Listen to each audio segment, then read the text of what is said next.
നമസ്കാരം. അന്തരീക്ഷം മേഘാവൃതമാകുന്നു, കാർമേഘങ്ങളൊക്കെ ഉരുണ്ടുകൂടി വരുന്നു, എപ്പോൾ വേണമെങ്കിലും മഴ പെയ്യാമെന്നൊക്കെ നമ്മൾ സംശയിക്കുന്നത് പോലെ ഇപ്പോൾ ചൈന തായ്വാൻ പ്രശ്നങ്ങൾ വീണ്ടും എപ്പോൾ വേണമെങ്കിലും ഒരു യുദ്ധം ആരംഭിച്ചേക്കാം. ചൈന തായ്വാനെ കൂട്ടിച്ചേർക്കാനായിട്ട് അവിടെ കാല് കുത്തിയേക്കാം എന്നൊക്കെയുള്ള വലിയ സന്ദേഹങ്ങളും ആശങ്കകളുമൊക്കെ നിറഞ്ഞു നിൽക്കുന്ന ഒരു സമയമാണ്. പണ്ട് റഷ്യ ഉക്രൈനിൽ കയറിയേക്കുമെന്നുള്ളൊരു ആശങ്ക മാധ്യമങ്ങളുമൊക്കെ ചർച്ച ചെയ്തിരുന്ന ഒരു സമയത്ത് അന്ന് ഉക്രൈനിൽ ഒരുപാട് സ്റ്റുഡൻസ് ഇന്ത്യയിൽ നിന്നും കേരളത്തിൽ നിന്നുമൊക്കെ പോയി അവിടെ പഠിക്കുന്നുണ്ടായിരുന്നു. അവരിൽ ഒരുപാട് പേരൊക്കെ റിപ്പോർട്ട് ചെയ്തിരുന്നത് ഇവിടെ ഒരു പ്രശ്നവുമില്ല, നിങ്ങളീ പേടിക്കുന്നത് പോലെ. എല്ലാവരുടെയും കാര്യമല്ല.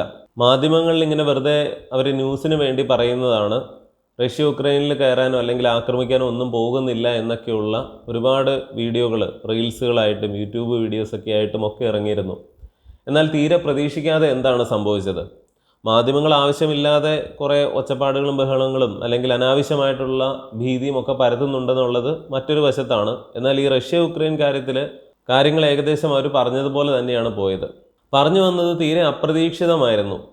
എന്ന് പറയുന്നത് പോലെ ഇപ്പോൾ തായ്വാന് ചുറ്റും നിന്നുകൊണ്ട് അമേരിക്കയുടെ വലിയ സാന്നിധ്യം അവിടെ ഉണ്ട് എന്ന് പറഞ്ഞാൽ പോലും ഇതിനെയൊക്കെ വെല്ലുവിളിച്ചുകൊണ്ട് ചൈന ചുറ്റും നിന്ന്, അതായത് മിസൈലുകളും കപ്പലുകളും വിമാനങ്ങളും ഈ അടുത്തിടയ്ക്ക് തന്നെ ഒരു പനിഷ്മെൻറ്റ് ഡ്രിൽ എന്നൊക്കെ പേരിട്ടുകൊണ്ട് പല മിലിറ്ററി ഡ്രില്ലുകളും ഒക്കെ നടത്തിയപ്പോൾ 33 യുദ്ധവിമാനങ്ങൾ, 15 യുദ്ധക്കപ്പലുകൾ, അതുപോലെ ചെറിയ യുദ്ധക്കപ്പലുകൾ, ഇതെല്ലാം ഉൾപ്പെടെ തായ്വാനെ ഏകദേശം ചുറ്റി വരിയുന്നത് പോലെ തന്നെ ഒരു വലിയ മിലിറ്ററി ആക്ഷൻ അവർ നടത്തുകയും, അതായത് ഒരു മിലിറ്ററി ഡ്രിൽ എക്സസൈസ് എന്ന് പറയുന്ന രീതിയിൽ നടത്തുകയും അത് ചൈനയിലെ മീഡിയകളിലേക്ക് തന്നെ കൊടുക്കുകയും ഇതൊരു വലിയ സംഭവമൊക്കെ ആയിരുന്നു തായ്വാനിലുള്ളവരെ പേടിപ്പിക്കാൻ. അതായത് ഞങ്ങളിത് പിടിച്ചെടുക്കും എന്നുള്ള ഒരു നിലപാടിൽ തന്നെയാണ് ചൈന ഇപ്പോൾ നിൽക്കുന്നത്. അതേസമയം അമേരിക്ക പറയുന്നത് നമ്മൾ പണ്ട് സിനിമകളിലൊക്കെ കേൾക്കുന്നത് പോലെ തായ്വാനെ തൊട്ട വിവരം അറിയും എന്ന് പറയുന്നത് പോലെ തന്നെ അമേരിക്കയിൽ നിൽക്കുന്നുണ്ട്. അമേരിക്കയിലെ രാഷ്ട്രീയം എന്തു തന്നെയായാലും അമേരിക്കക്കാരുടെ ഉള്ളിൽ ഇന്ന് യഥാർത്ഥത്തിൽ ചൈനയിലുള്ളവരോട് വലിയൊരു അസൂയ തന്നെ ഉണ്ട് എന്ന് പറയാം. അതായത് നമ്മൾ പുരാണത്തിലെ കഥകളൊക്കെ വെച്ച് ഉപമിക്കുകയാണെങ്കിൽ ഹസ്തിനപുരം എന്ന് പറയുന്ന മഹാസാമ്രാജ്യത്തിൽ നിന്നും പാണ്ഡവരെ പുറത്താക്കിയതിന് ശേഷം അവരെ ഒരു കാട്ടിലേക്കാണ് പോയത്, ഗാണ്ഡവനത്തിലേക്ക്. എന്നാൽ പിന്നീട് അത് ഇന്ദ്രപ്രസ്ഥം എന്ന പേരിൽ ഹസ്തിനപുരത്തെക്കാളും വലിയ സെറ്റപ്പ് ആയപ്പോൾ ദുര്യോധനനടക്കമുള്ളവർക്കൊക്കെ വലിയ അസൂയയായി. ഇതും കൂടി എങ്ങനെയെങ്കിലും പിടിച്ചെടുക്കണമെന്നൊക്കെ അസൂയ ഉണ്ടായി പല കാര്യങ്ങളുമൊക്കെ നടന്നതുപോലെ. അതായത് കഥയനുസരിച്ച് ഈ രീതിയിലാണ് ഒരു തരത്തിൽ നമുക്ക് വേണമെങ്കിൽ സിമ്പിളായിട്ട് പറയുകയാണെങ്കിൽ ചൈനയോട് ഇന്ന് അമേരിക്കയ്ക്ക് അസൂയുള്ളത്.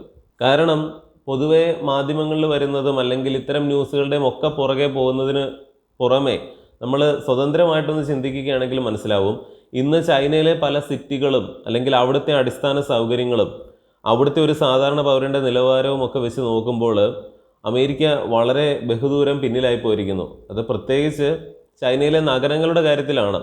ഉള്ളിലേക്ക് പോയി കഴിഞ്ഞാൽ അമേരിക്കയുടെ ഒപ്പം നിൽക്കുമോ എന്നൊക്കെ ഉള്ളത് മറ്റൊരു ചോദ്യമാണെങ്കിൽ പോലും അമേരിക്ക ഒന്നുമല്ലാത്ത രീതിയിലാണ് ചൈന മുന്നോട്ട് പോകുന്നത്.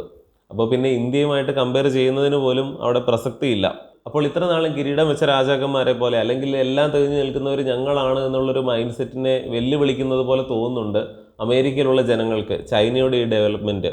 അല്ലെങ്കിൽ അമേരിക്കയിൽ തന്നെ ചൈനീസ് ആളുകളോടുള്ള പെരുമാറ്റവും അത്തരം വാർത്തകളും ഒക്കെ പുറത്തു വരുന്നത് ഇതിൻ്റെയൊക്കെ പശ്ചാത്തലത്തിലും കൂടിയാണ്. അപ്പോൾ രാഷ്ട്രീയവും സൈനികപരമായിട്ടുള്ള കാര്യങ്ങൾ എന്തു തന്നെയാണെങ്കിലും ജനങ്ങളുടെ മനസ്സിലും ഇങ്ങനെ ഒരു അസൂയയുടെ പ്രശ്നം കിടക്കുന്നുണ്ട്. അതായത് ഇത്ര നാളും ദാരിദ്ര്യം പിടിച്ച് കിടന്നിരുന്ന ഒരു ചേരി പോലെ കിടന്നിരുന്ന ചൈന ഇന്ന് അവരെക്കാളും അല്ലെങ്കിൽ അവരെ വെല്ലുവിളിക്കുന്ന രീതിയിലായിരിക്കുന്നു എന്നുള്ളത്. പൊതുവിൽ നമുക്ക് തോന്നാം ഒരിക്കലും ചൈന ഒരു അറ്റ കൈ പരിപാടിക്ക് പോകില്ല. കാരണം അവർക്ക് തന്നെയും അല്ലെങ്കിൽ ലോകത്തിന് തന്നെയും അമേരിക്കയ്ക്ക് തന്നെയും ഒക്കെ അത് ക്ഷീണമായിരിക്കും. എന്നാൽ അമേരിക്ക ഈ കാണിക്കുന്ന ഭീഷണിയെല്ലാം വെറുതെ ആണെങ്കിൽ അല്ലെങ്കിൽ ഷോ ഓഫ് ആണെങ്കിൽ അല്ലെങ്കിൽ അവരൊന്നും ചെയ്യാൻ പോകുന്നില്ല. ഇപ്പോൾ ഉക്രൈനിൽ എന്താണ് സംഭവിച്ചത് എന്ന് പറയുന്നത് പോലെ ആയിരിക്കും തായ്വാനിലും സംഭവിക്കുക എന്നുള്ള രീതിയിൽ ചൈന അവിടെ പിടിച്ചെടുക്കാൻ ഇറങ്ങുമോ എന്നുള്ളത് നമുക്ക് അറിഞ്ഞുകൂടാ. ഒന്നെങ്കിൽ ഒരു മൂന്നാം ലോക മഹായുദ്ധം പൊട്ടിപ്പുറപ്പെടാനും ഇതൊരു കാരണമായേക്കാം എന്ന് വേണമെങ്കിൽ നമുക്ക് കരുതാം. എന്നാൽ മറ്റൊരു വശത്ത് ഈ യുക്രൈനിൽ ഇപ്പോൾ സംഭവിക്കുന്നത്, യുദ്ധം തുടങ്ങിയിട്ട് എത്രയോ വർഷങ്ങളായി, അതേ രീതിയിലേക്കൊക്കെ തന്നെ തായ്വാനും പോയി കഴിഞ്ഞാൽ, അല്ലെങ്കിൽ തായ്വാനിൽ മാത്രം ഈ പ്രശ്നം ഒതുങ്ങില്ല എന്നുള്ളതാണ്. നമ്മളെപ്പോലും കേരളത്തിലുള്ളവരെ പോലും വളരെ ഗുരുതരമായിട്ട് ഇത് ബാധിക്കും. നിസ്സാരമായിട്ട് പറഞ്ഞു കഴിഞ്ഞാൽ നമ്മുടെ ഫോണുകൾക്ക് പോലും അല്ലെങ്കിൽ മൊബൈൽ ഫോണുകൾ തുടങ്ങി സകല ഇലക്ട്രോണിക് സാധനങ്ങൾക്കുമൊക്കെ വളരെ അധികമായിട്ട് വില കയറും. അതിനോടനുബന്ധിച്ച് തന്നെ ഈ യുദ്ധത്തെ തുടർന്ന് സകല സാധനങ്ങൾക്കും വില കയറുമെന്നുള്ളതാണ്. എന്തുകൊണ്ട് എന്ന് ചോദിച്ചാൽ നമ്മൾ ചൈനയിൽ നിന്ന് വളരെ കുറച്ച് ഇറക്കുമതി ചെയ്യുന്നുള്ളൂ എന്ന് നമ്മൾ കരുതുന്നത് ചൈനയെ അപേക്ഷിച്ച് ഇന്ത്യയിലേക്ക് അവർ കയറ്റിവിടുന്നത് വളരെ കുറവാണ്. അമേരിക്ക, യൂറോപ്പ് ഇങ്ങനെയുള്ള പ്രദേശങ്ങളിലേക്കാണ് കൂടുതലും. എന്നാൽ ഇന്ത്യയെ അപേക്ഷിച്ച് ചൈനയിൽ നിന്ന് തന്നെയാണ് ഒരുപാട് സാധനങ്ങൾ വരുന്നത്. അത്രമാത്രം സാധനങ്ങൾ ചൈന എക്സ്പോർട്ട് ചെയ്യുന്നുണ്ട് എന്നുള്ളതാണ്. അപ്പോൾ ഇവിടെയും ഇന്ന് ലഭ്യമായിട്ടുള്ള ഒട്ടുമിക്ക സാധനങ്ങളും ചൈനീസ് നിർമ്മിതമാണ്. അല്ലെങ്കിൽ ഇവിടെ തന്നെ പല ആളുകളും ചൈനയിൽ കമ്പനികൾ സ്ഥാപിച്ചിട്ട്, അപ്പോൾ ഇതിനെല്ലാം വില കയറുന്നത് ചിന്തിച്ചു നോക്കുക. നിസ്സാരം മൊബൈൽ ഫോണുകളുടെ കാര്യം മാത്രം ചിന്തിക്കുക. ഈ തായ്വാൻ എന്ന് പറഞ്ഞാൽ സെമി കണ്ടക്ടർ, TSMC എന്നൊക്കെ നമ്മൾ പറഞ്ഞിട്ടുണ്ട്. ഒരു മനുഷ്യന് ബ്രെയിൻ എങ്ങനെയാണോ അതുപോലെ തന്നെയാണ് നമ്മുടെ മൊബൈൽ ഫോണുകൾക്കും അല്ലെങ്കിൽ കമ്പ്യൂട്ടറുകൾക്കും എല്ലാ ഇലക്ട്രോണിക് സാധനങ്ങൾക്കും ഈ ഒരു ചിപ്പ് എന്ന് പറയുന്നത്, സെമി കണ്ടക്ടർ ചിപ്പ്. അതാണ് എല്ലാം എന്ന് പറയാം, മനുഷ്യരുടെ ബ്രെയിൻ പോലെ തന്നെ. ഇന്ന് ലോകത്ത് ആവശ്യമായിട്ടുള്ള ഇത്തരം ചിപ്പുകളുടെ പാതിയും നിർമ്മിക്കുന്നത് ഈ തായ്വാനിലാണ്, അല്ലെങ്കിൽ TSMC പോലെയുള്ള കമ്പനികളാണ്. അതാണ് തായ്വാൻ എന്ന് പറയുന്ന രാജ്യം ഇത്രയും സെറ്റപ്പായി നിൽക്കാനുള്ള, അല്ലെങ്കിൽ അതിന്റെ പ്രാധാന്യവും അതാണ്. വളരെ സങ്കീർണമായിട്ടുള്ള, അതായത് ഇപ്പോഴത്തെ കാറുകളിലും ഒക്കെ ഇങ്ങനെയുള്ള ചിപ്പുകളുണ്ട്. ലിസ്റ്റ് പറയുകയാണെങ്കിൽ എണ്ണിയാൽ ഒടുങ്ങാത്ത രീതിയിൽ എല്ലാ മേഖലയിലും ഇത്തരം ചിപ്പുകളുണ്ട്. അമേരിക്കയുടെ തന്നെ ഏറ്റവും മുന്തിയ യുദ്ധവിമാനങ്ങളിൽ പോലും ഇത്തരം ചിപ്പുകളാണ്. അത് അമേരിക്കയിൽ ഉണ്ടാക്കാൻ സാധിക്കുന്നില്ല, കാരണം അതിനേക്കാളും മികച്ച രീതിയിലാണ് ഈ TSMC ഉണ്ടാക്കുന്നത്. അതൊരു അത്ഭുതമാണ്. നമ്മളത് വീഡിയോകളായിട്ട് ചെയ്തിട്ടുണ്ട് പണ്ട്. അപ്പോൾ ഈ ഒരു മേഖല പ്രതിസന്ധി നേരിടുന്നതോടെ തന്നെ ലോകത്ത് എന്തൊക്കെ സംഭവിക്കും? ഇപ്പോൾ കേരളത്തിലോ അല്ലെങ്കിൽ ഇന്ത്യയിലോ മാത്രമല്ല, ലോകമെമ്പാടും ഇത്തരം ചിപ്പുകൾക്ക് വലിയ ക്ഷാമം വരികയും, ഇതാണ് ഇന്നത്തെ ഇലക്ട്രോണിക് ലോകത്തിൻ്റെ അടിസ്ഥാനം എന്നിരിക്കെ ആകെ പ്രശ്നമാകുമെന്നുള്ളതാണ്. ഇത്തരം സാധനങ്ങൾക്ക് വില കയറുമെന്നുള്ളത് മാത്രമല്ല, ഒരു തരത്തിൽ പറഞ്ഞാൽ ഇത് അമേരിക്കയ്ക്ക് വലിയൊരു ഗുണവുമാണ്. ഈ തായ്വാനിലെ സെമി കണ്ടക്ടർ മാനുഫാക്ചറിങ് കമ്പനികൾ കഴിഞ്ഞാൽ പിന്നീടുള്ളത് അമേരിക്കയിൽ തന്നെയാണ്, അല്ലെങ്കിൽ കൊറിയയിലുണ്ട്. സാംസങ് ഒരു ഉദാഹരണമാണ്. അപ്പോൾ ഇവർക്ക് അതിൻ്റെ മാർക്കറ്റ് കിട്ടും. ചൈനയാണെങ്കിൽ പോലും ഈ TSMCയെ വെല്ലുവിളിക്കുന്ന രീതിയിൽ ഓരോ കമ്പനികൾ നിർമ്മിക്കുന്നു എന്ന് പറയുന്നുണ്ടെങ്കിലും റിസൾട്ടിൽ ഇതിനോട് കിടപിടിക്കുന്നതല്ല. അപ്പോൾ തായ്വാൻ ചൈന പ്രശ്നങ്ങൾ തുടങ്ങിക്കഴിഞ്ഞാൽ അത് വെറുതെ നമുക്ക് കണ്ടുകൊണ്ടിരിക്കാമെന്ന് ആരും വിചാരിക്കേണ്ട. ഓരോരുത്തരെയും അത് ഗുരുതരമായിട്ട് ബാധിക്കും. അതായത് ഇവിടെ സാധാരണമായിട്ട് ഒരു ജോലിക്ക് പോകുന്ന ഒരാൾക്ക് അയാളുടെ ജീവിത ചെലവിനെ പോലും അത് പിടിച്ചുലയ്ക്കുമെന്നുള്ളതാണ്. അപ്പോൾ പ്രശ്നങ്ങൾ ഉണ്ടാകാതിരിക്കേണ്ടത് ലോകത്തുള്ള എല്ലാവരുടെയും, അല്ലെങ്കിൽ പ്രത്യേകിച്ച് നമ്മുടെയും ഒക്കെ ആവശ്യമാണ്. ഇപ്പോൾ കാലവർഷത്തിന് മുമ്പേ തന്നെ വലിയ അളവിലാണ് മഴ പെയ്യുന്നത്. കാലവർഷം വളരെ രൂക്ഷമായിരിക്കുമെന്നൊക്കെയാണ് പറയുന്നത്. മിക്കവാറും 2018 വീണ്ടും ഒരു പ്രളയം വരുമോ എന്നുള്ള ആശങ്കകൾ ഒരു വശത്തുണ്ട്. അതുപോലെ എല്ലാ മഴക്കാലത്തും നമുക്ക് ഇങ്ങനെ ഇടയ്ക്കിടയ്ക്ക് പനി വരുന്നു എന്ന് പറയുന്നത് പോലെ മുല്ലപ്പെരിയാറിൻ്റെ ആശങ്കകൾ ഒരു വശത്തുണ്ട്. ഒരു തരത്തിൽ നമ്മൾ ഇതുപോലെ തന്നെ ആശങ്കയോടെ ഓർക്കേണ്ട ഒരു കാര്യമാണ് ഈ തായ്വാൻ എന്ന് പറയുന്നത്. അതായത് നമ്മളും കേരളത്തിലുള്ളവരും പേടിക്കേണ്ട ഒരു കാര്യമാണിത്. നമ്മളെയും ഇത് ബാധിക്കും. അപ്പോൾ ഈ പറഞ്ഞത് ഇതൊരു ലിമിറ്റഡ് ആയിട്ട്, അല്ലെങ്കിൽ ഇപ്പോൾ ഉക്രൈനിലൊക്കെ എന്താണ് സംഭവിക്കുന്നത് അതുപോലെ തന്നെയാണ് കാര്യങ്ങൾ സംഭവിക്കുന്നതെങ്കിൽ ഉള്ള കാര്യമാണ്. എന്നാൽ ഇതിനപ്പുറത്തേക്ക് വളരെ രൂക്ഷമായാൽ, അല്ലെങ്കിൽ പിടിവിട്ട് പോയി കഴിഞ്ഞാൽ, ഒരു വേൾഡ് വാർ 3 എന്നൊക്കെയുള്ള രീതിയിലേക്ക് പോയില്ലെങ്കിൽ കൂടെയും അമേരിക്കയും ചൈനയുമായിട്ട് വലിയ പ്രശ്നങ്ങൾ വന്നു കഴിഞ്ഞാൽ എന്തായിരിക്കും സംഭവിക്കുക? തീർച്ചയായിട്ടും ഇന്ത്യ ഒരു ചേരിയിലും നിന്നില്ലെങ്കിൽ നമുക്കത് പ്രയോജനമായിരിക്കും. അതായത് ചൈന നമ്മുടെ ഒരു ശത്രുരാജ്യം പോലെ നമ്മളോട് പലപ്പോഴും പെരുമാറിയിട്ടുണ്ടെങ്കിലും, നമ്മുടെ പല പ്രദേശങ്ങളും കീഴടക്കി വെച്ചിട്ടുണ്ടെങ്കിലും, ഇതൊക്കെ ഒരു അവസരമാണ് എന്ന് കരുതി ചൈനയ്ക്കെതിരെ അമേരിക്കയുടെ കൂടെ കൂടിക്കഴിഞ്ഞാൽ നമുക്കത് വലിയ പ്രശ്നമായിരിക്കും. അതായത് ചൈന നോക്കുമ്പോൾ നമ്മൾ ഇതിനൊന്നുമില്ല എന്ന് പറഞ്ഞുകൊണ്ട് വിട്ടു നിന്നാൽ അത് തന്നെയായിരിക്കും നമുക്ക് ഏറ്റവും നല്ലത്.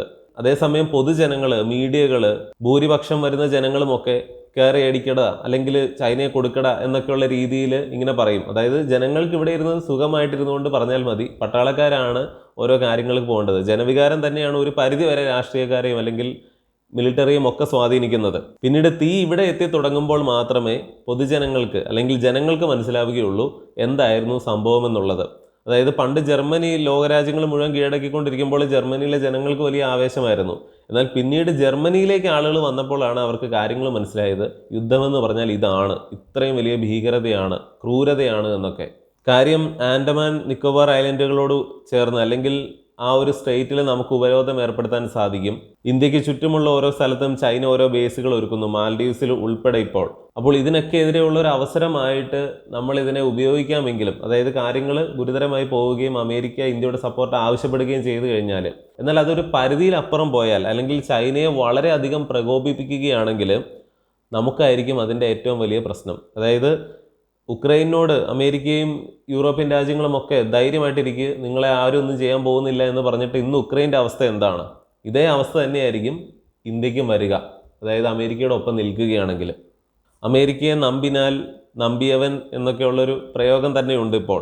ചില ആളുകൾക്ക് നമ്മൾ ഇത്തരം വീഡിയോകൾ ചെയ്യുമ്പോൾ ഇടയ്ക്കൊക്കെ ഒരു ചിരി വരാറുണ്ടാകും. അത് ചെയ്യുമ്പോൾ എനിക്കും വരാറുണ്ട്. കാരണം ഈ ലോകരാജ്യങ്ങളുടെ കാര്യങ്ങളൊക്കെ ഇങ്ങനെ പറയുമ്പോൾ പണ്ടേതോ സിനിമയിൽ ജഗതി ഒരു അന്താരാഷ്ട്ര പ്രശ്നം പറയുന്നത് പോലെയാണ്, ആനവാൽമോതിരമാണ് സിനിമ എന്ന് തോന്നുന്നു. അങ്ങനെ തന്നെ ചിലപ്പോൾ തോന്നാറുണ്ട്. പക്ഷെ നമ്മൾ ഉദ്ദേശിക്കുന്നതെന്ന് പറഞ്ഞാൽ വളരെ ലളിതമായിട്ട് ആളുകൾക്ക് ഇത് മനസ്സിലാവുക എന്നുള്ളതാണ്. നേരെ മറിച്ച് ഉണ്ടായ ഓരോ ഇൻസിഡൻറ്റും അതിൻ്റെ ഡേറ്റും കാര്യങ്ങളും ഇത് റിപ്പോർട്ട് ചെയ്ത ഓരോ മാധ്യമങ്ങളുടെ പേരും ഒക്കെ എടുത്ത് പറഞ്ഞുകൊണ്ട് പറഞ്ഞാൽ കേൾക്കാനൊക്കെ ഒരു രസമുണ്ടായിരിക്കും. പക്ഷേ കാര്യം നമുക്ക് പിടികിട്ടില്ല. നമുക്ക് ആശ്വസിക്കാൻ ഒരു വകയുള്ളത്, അല്ലെങ്കിൽ പൊതുവെ തോന്നുന്ന ഒരു പ്രതീതി എന്ന് പറഞ്ഞാൽ 2049 ആകുമ്പോഴേക്കും ചൈനയുടെ അല്ലെങ്കിൽ അവരുടെ ഒരു 100ാം വാർഷികം 1949 ഇപ്പോഴത്തെ ചൈന അല്ലെങ്കിൽ കമ്മ്യൂണിസ്റ്റ് ചൈന വരുന്നത് എന്ന് പറയാം. അപ്പോൾ ആ ഒരു സമയമാകുമ്പോഴേക്കും 100 വർഷം തികയുമ്പോഴേക്കും തീർച്ചയായിട്ടും ചൈനയുടെ ഭാഗമായിട്ടുണ്ടാകും, മെയിൻലാൻഡ് ചൈനയുടെ ഭാഗമായിട്ടുണ്ടാകും തായ്വാൻ എന്നിവർ ഉറപ്പ് പറയുന്നുണ്ട്. 2049 എന്ന് പറയുമ്പോൾ ഇനിയും ഒരുപാട് സമയമുണ്ട്. അപ്പോൾ അതിനുള്ളിലൊക്കെ വളരെ പതുക്കെ ആയിരിക്കും, അല്ലെങ്കിൽ കാര്യങ്ങൾ മാറുന്നതിനനുസരിച്ചൊക്കെ ആയിരിക്കും, വലിയ പ്രശ്നമൊന്നും ഇല്ലാതെ ആയിരിക്കും ഇവരിത് കൂട്ടിച്ചേർക്കുക എന്ന് നമുക്ക് വേണമെങ്കിൽ പ്രതീക്ഷിക്കാം. അതായത് ഈ ചൈനകളുടെ ചരിത്രമൊക്കെ നമ്മൾ പറഞ്ഞതാണ്. പണ്ട് ചൈന എന്ന് കരുതിയിരുന്നത് ഈ തായ്വാനെയാണ്. എളുപ്പത്തിൽ മനസ്സിലാക്കാൻ ഇപ്പോൾ ഇന്ത്യയിലെ ഗവൺമെൻറ് ഇവിടെ നിന്ന് പുറത്താക്കപ്പെടുകയാണ്, ഇവിടെ വേറൊരു ഗവൺമെൻറ് പിടിച്ചെടുക്കുകയാണ്. അപ്പോൾ ഇന്ത്യയിൽ നിലവിലുണ്ടായിരുന്ന ആ ഗവൺമെൻറ് അവരുടെ ഉള്ള സൈന്യത്തെയും അല്ലെങ്കിൽ ശക്തികളും പണവും ഒക്കെ ഒരു പരിധി വരെ എടുത്തുകൊണ്ട് ശ്രീലങ്കയിലേക്ക് പോയിട്ട് അവിടെ ഭരണം സ്ഥാപിക്കുകയാണ്. അതാണ് ഇന്ത്യ എന്ന് പറഞ്ഞുകൊണ്ട്, അല്ലെങ്കിൽ മറ്റേത് അവർ പിടിച്ചെടുത്തു എന്നുള്ള രീതിയിൽ എന്ന് പറയുന്ന പോലെയാണ് പണ്ട് ചൈന ഭരിച്ചിരുന്ന ചിയാങ് കൈഷക്കിൻ്റെ ഗവൺമെൻറ് ഈ തായ്വാൻ എന്ന് പറയുന്ന ആ ഐലൻഡിലേക്ക് അങ്ങ് മാറിയത്. മെയിൻലാൻഡ് ചൈന കമ്മ്യൂണിസ്റ്റ് പാർട്ടി പിടിച്ചെടുത്തു, അല്ലെങ്കിൽ കമ്മ്യൂണിസ്റ്റ് ചൈനയായി. എന്നാൽ തായ്വാനിൽ ഇന്ന് വരെയും അല്ലെങ്കിൽ അവിടെ ഒരു ജനാധിപത്യ വ്യവസ്ഥയിലാണ് കാര്യങ്ങൾ പോയത്. ജനങ്ങൾക്ക് കൂടുതൽ സ്വാതന്ത്ര്യം ഉണ്ടായിരുന്നു. ആദ്യകാലത്തൊക്കെ ഈ കമ്മ്യൂണിസ്റ്റ് പ്രത്യയശാസ്ത്രങ്ങളുടെ കാര്യം നമുക്കറിയാവുന്നതാണ്, അതൊട്ടും പ്രാക്ടിക്കൽ അല്ല. പട്ടിണിയും പരിവട്ടവും തന്നെയായിരുന്നു. മാവോയുടെയൊക്കെ നേതൃത്വത്തിൽ നടന്ന ഗ്രേറ്റ് ലീപ്പ് ഫോർവേഡ് പോലെയുള്ള കാര്യങ്ങളൊക്കെ 4 കോടിയിലധികം ആളുകളെയാണ് കൊന്നൊടുക്കിയത്. പട്ടിണിയും ക്ഷാമങ്ങളും മാത്രമല്ല, അതായത് പഴയ ചൈനയുടെ എല്ലാ സംസ്കാരങ്ങളും ഇല്ലാതായി. അതിന് ഗുണവും ദോഷവും ഉണ്ടായിരുന്നു. എന്നാൽ നമ്മൾ നോക്കുമ്പോൾ ദോഷം തന്നെയാണ് കൂടുതൽ.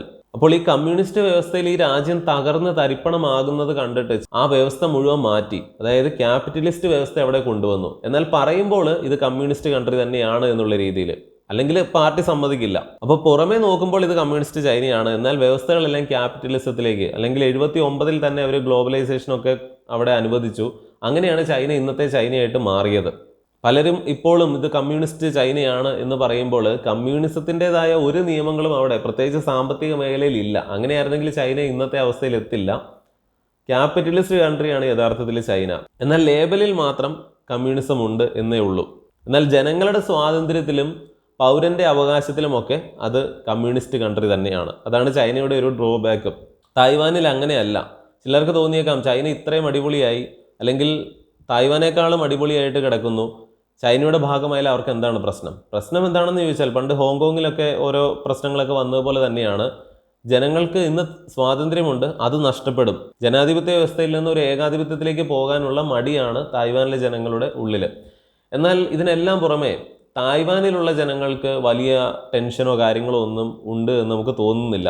ഉദാഹരണത്തിന് ഈ ശ്രീലങ്കയിലേക്ക് ഏത് സമയവും ഇന്ത്യ കയറുമെന്ന് ഒരു വലിയ ഭീഷണിയൊക്കെ ആയിട്ട് നിന്ന് കഴിഞ്ഞാൽ വെറുതെ സങ്കല്പിക്കുക ശ്രീലങ്കയിലുള്ള ജനങ്ങളുടെ അവസ്ഥ എന്തായിരിക്കും. പക്ഷെ അങ്ങനെയുള്ള ഒരു അവസ്ഥയല്ല തായ്വാനിൽ നമ്മൾ കാണുന്നത്. ഇപ്പോൾ തന്നെ ചൈന ഓരോ പനിഷ്മെൻറ്റ് ഡ്രില്ല് പോലെയുള്ള കാര്യങ്ങളൊക്കെ ചെയ്തപ്പോൾ തായ്വാൻ പല നിയമങ്ങളും ഒക്കെ പാസ്സാക്കുന്നുണ്ട്. ചൈനയുടെ ഭാഗത്തു നിന്നുള്ള പണികളൊക്കെ, അല്ലെങ്കിൽ അവിടുത്തെ ജനങ്ങളുടെ സ്വാതന്ത്ര്യം തന്നെ ചെറുക്കുന്ന രീതിയിലുള്ള പല നിയമങ്ങളും കൊണ്ടുവന്നു. ഇതിനെതിരെ വലിയ പ്രതിഷേധങ്ങളൊക്കെ വരുന്നുണ്ട്. അതായത് ചൈനയുടെ ആ ഒരു ഭീഷണിയെക്കാളും തായ്വാനിൽ നടക്കുന്ന ഓരോ നിയമമാറ്റങ്ങളെയാണ് അവർ കൂടുതൽ ശ്രദ്ധിക്കുന്നത് എന്നുള്ളതാണ്. ഒരു പ്രശ്നമുണ്ടായാൽ ഇന്ത്യ കയറി അടിക്കണമെന്നൊക്കെ വെറുതെ പറഞ്ഞുകൊണ്ടിരിക്കുന്നവർ, ഇവർക്ക് ഈ പറയാൻ മാത്രമേ പറ്റുകയുള്ളൂ, അത് വേറെ കാര്യം.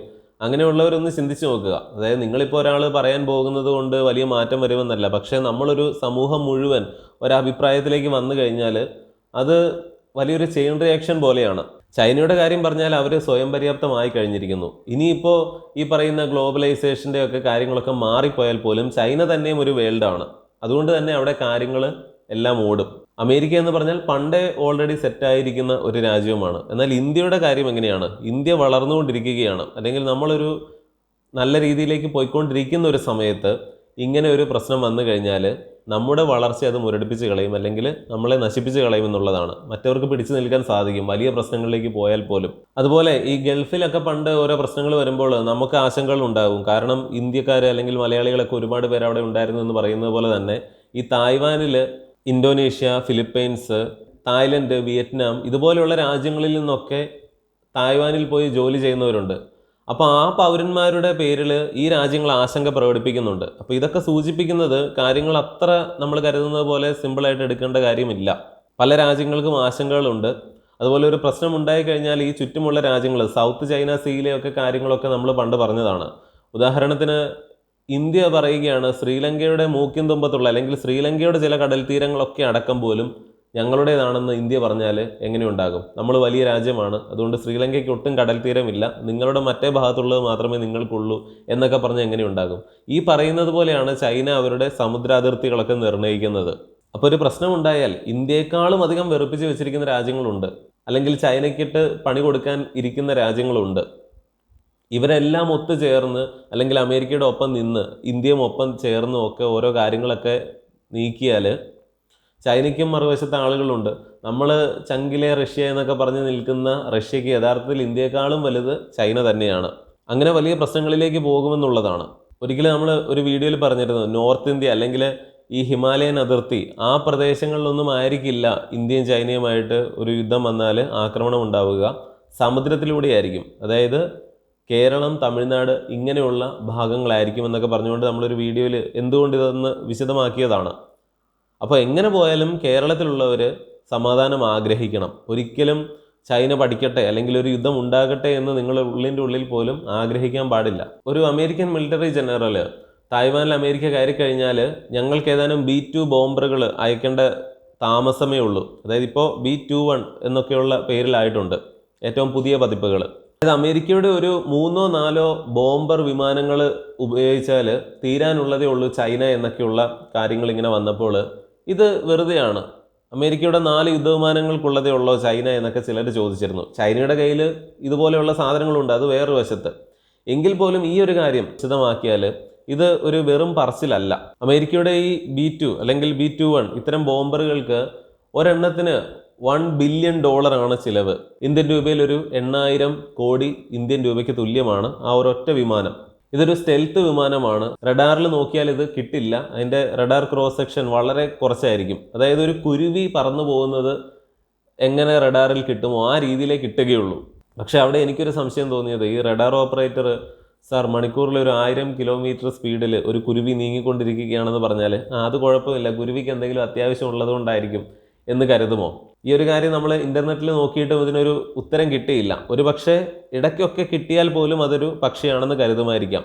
അല്ലാതെ ഇത്രയും സ്പീഡിൽ പോകുന്നു എന്ന് കണ്ടു കഴിഞ്ഞാൽ തന്നെ അത് വേറെന്തോ ആണെന്ന് മനസ്സിലാകണമല്ലോ. എന്തു തന്നെയാണെങ്കിലും ഒരൊറ്റ പ്രാവശ്യം ഫ്യൂല് നിറച്ചാൽ ഭൂമിയുടെ പകുതിയോളം സഞ്ചരിക്കാനുള്ള, ഏകദേശം 10,000 കിലോമീറ്റർ സഞ്ചരിക്കാനുള്ള ഇന്ത്യയുടെ പോലും ഏറ്റവും വേഗതയുള്ള Su-30 MKI ആണെന്ന് തോന്നുന്നു. ഒരു മണിക്കൂറിൽ 2000 കിലോമീറ്റർ ഒക്കെയാണ് സ്പീഡ്. അതായത് ഈ യുദ്ധവിമാനത്തിലാണ് നിങ്ങൾ പോകുന്നതെങ്കിൽ ഇപ്പോൾ കൊച്ചിയിൽ നിന്ന് ബാംഗ്ലൂരിലേക്ക് പോകാൻ ഒരു 3 മിനിറ്റ് തികച്ച് വേണ്ട, അല്ലെങ്കിൽ 5 മിനിറ്റ് മതി. ഏത് സമയവും ഏതാനും മിനിറ്റുകൾക്കകം ഒരു പൈലറ്റ് കയറി പുറപ്പെടാനുള്ള പാകത്തിനാണ് ഇതെല്ലാം സജ്ജീകരിച്ച് നിർത്തുന്നത്. അപ്പോൾ ഇതൊക്കെ അമേരിക്കയും എപ്പോഴും സുസജ്ജമാക്കി വെച്ചിരിക്കുന്ന ഒരു കാര്യം തന്നെയായിരിക്കും. നിലവിൽ ഏകദേശം 19ഓളം ഇത്തരം ബോംബറുകൾ അവർക്കുണ്ട്. ഒരെണ്ണത്തിൽ തന്നെ ഏകദേശം 100-ലധികം മിസൈലുകൾ, അതായത് വളരെ വലിയ മിസൈലുകളാണ്. ചില ചിത്രങ്ങളൊക്കെ കണ്ടു കഴിഞ്ഞാൽ നമ്മൾ വിശ്വസിക്കില്ല. അതായത് ഇത്രയും തരത്തിലുള്ള പല മൈനുകളൊക്കെ ഉൾപ്പെടെ അങ്ങനെ പല സാധനങ്ങളാണ് ഇതിനകത്ത് ഫിറ്റ് ആവുന്നത്. മിസൈലുകളും ബോംബുകളും ഒക്കെ അടങ്ങുന്ന ഒരു വലിയ കളക്ഷൻ തന്നെ കൊണ്ടുപോകുന്ന ഒരു വിമാനം. അതിനാണെങ്കിൽ റഡാറിലൊട്ടും കിട്ടുകയുമില്ല. പല സൈറ്റുകളിലും കാണിക്കുന്നത് 20-ലധികം ന്യൂക്ലിയർ മിസൈലുകൾ ഇതൊരെണ്ണത്തിൽ തന്നെ ഫിറ്റ് ആകും. അത് ഒരെണ്ണത്തിൻ്റെ തന്നെ പ്രകടശേഷി എന്ന് പറയുന്നത് കിലോ ടൺസ് മാത്രമല്ല, മെഗാ ടൺ വരെ പോകുന്നുണ്ട്. ഒരു മെഗാ ടൺ എന്നൊക്കെ പറഞ്ഞാൽ 1000 കിലോ ടൺ. അതിൻ്റെ കളി മാറി. 15 കിലോ ടൺ മാത്രമാണ് ഹിരോഷിമയിൽ ഇട്ടത്. ഒരു മെഗാ ടൺ എന്ന് പറഞ്ഞാൽ 1000 കിലോ ടൺ ആണ്. അപ്പോൾ ഒരു മെഗാ ടൺ കപ്പാസിറ്റി വരെയുള്ള മിസൈലുകൾ അല്ലെങ്കിൽ ആണവ പോർമുനകൾ അടങ്ങുന്ന ബാലിസ്റ്റിക് മിസൈലുകൾ പോലും അല്ലെങ്കിൽ ബോംബുകൾ പോലും ഒക്കെ ഫിറ്റ് ആവുന്നതാണ് ഇത്തരം B-2 അല്ലെങ്കിൽ B-21 ബോംബറുകൾ. അപ്പോൾ ഇതൊരെണ്ണം തന്നെ ഇങ്ങനെ പോയിട്ട് ചൈനയിലെ ഒരു 10-50 സിറ്റികളിൽ ന്യൂക്ലിയർ ആക്രമണം നടത്താൻ ഒരെണ്ണത്തിന് സാധിക്കും. അങ്ങനെ ഇതൊരു നിലവിൽ 20 എണ്ണം ഉണ്ട്. ഒരു 10 എണ്ണത്തിനെ വിട്ടാൽ തന്നെ ചൈനയുടെ കാര്യം തീരുമാനമാകും. പക്ഷേ ചൈന അവിടെ വെറുതെ ഇരിക്കുകയല്ല, അത് വേറൊരു കാര്യമാണ്. എങ്കിൽ പോലും ഈ $1 ബില്യൺ ഇത്തരം വിമാനങ്ങൾക്ക് വില വരുന്നത് എന്ന് പറയുമ്പോൾ ഇതിൻ്റെ സാധ്യതയും ഇങ്ങനെയാണ്. ആ മിലിറ്ററി ഓഫീസർ പറഞ്ഞതനുസരിച്ച് അമേരിക്കയുടെ 3-4 ഇത്തരം B-2 ബോംബറുകൾ പോയി കഴിഞ്ഞാൽ ചൈനയിലെ പ്രധാനപ്പെട്ട നഗരങ്ങളെല്ലാം തകർത്ത് അതിന് തിരിച്ചു വരാനായിട്ട് ഏതാനും മണിക്കൂറുകൾ മതിയെന്ന്. അതായത് ചൈനയ്ക്കടുത്തുള്ള ഏതെങ്കിലും ബേസുകൾ അവിടെ ഇതെല്ലാം സജ്ജമായിട്ട് ഇരിക്കുകയായിരിക്കാം. അപ്പോൾ ഈ ഒരു വിഷയത്തെക്കുറിച്ച് നിങ്ങൾക്ക് പറയാനുള്ളതെല്ലാം കമൻറ്റിൽ അറിയിക്കണം. മറ്റൊരു വീഡിയോയിൽ വീണ്ടും വരാം. നന്ദി, നമസ്കാരം.